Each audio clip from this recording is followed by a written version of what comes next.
Ready for some intergenerational quickfire questions? Here we go. What is your name? My name is Lamia Mohsin. My name is Sue Fleming. Where are you from? I'm from Dhaka, Bangladesh. Well, I live in Washington, D.C., but I grew up in Zambia and South Africa. What title do you have, or how would you describe yourself? I would describe myself as a young development professional cum climate change advocate. So I'm a communications specialist, but I'm a journalist, I would say, in my soul. So I'm a communications specialist and a journalist. And I'm a mom and many other things.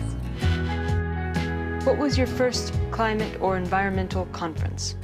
The first climate conference I attended was COP26 in Glasgow. The first conference I went to was a UN conference maybe 15, 20 years ago where climate change was discussed, and it was at the UN in New York. How old were you when you first heard about climate change? I was 16.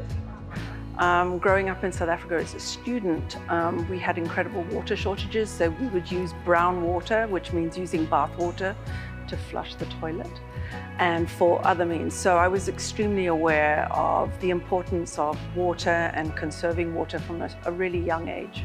What area of climate solutions do you feel is most urgent? It would be hard to choose just one. I would probably choose two, that is mitigation and adaptation. The most important issues for me are food and water security, because those are really essential for life. What actions do you take in your daily life? I always switch off the lights when I leave my room, even if it's for like 1 minute. I never leave the tap running because I do not want to waste water, and I never waste food. Well, I have a vegetable garden, so we get a lot of our vegetables from the vegetable garden. I'm really careful with food waste, and I pretty much use everything. And in South Africa a few years ago, we had a really awful drought where we nearly completely ran out of water. So when you showered, you had buckets everywhere to capture water. I don't do that in Washington, D.C., but I make sure that I turn the taps off and don't use them unnecessarily. Who was your first climate hero? I think it was my mother, because she loves to garden, and she's a very big fan of gardening, and I think she was the first one who taught me to value nature and sustainability. I, many years ago, interviewed Sylvia Earle, and I was so inspired by the work that she was doing on oceans, and I just thought that she was just incredibly cool. What responsibility do you feel your generation has to secure a safe future? Well, I believe we are sort of reacting to the consequences of the actions that our ancestors took.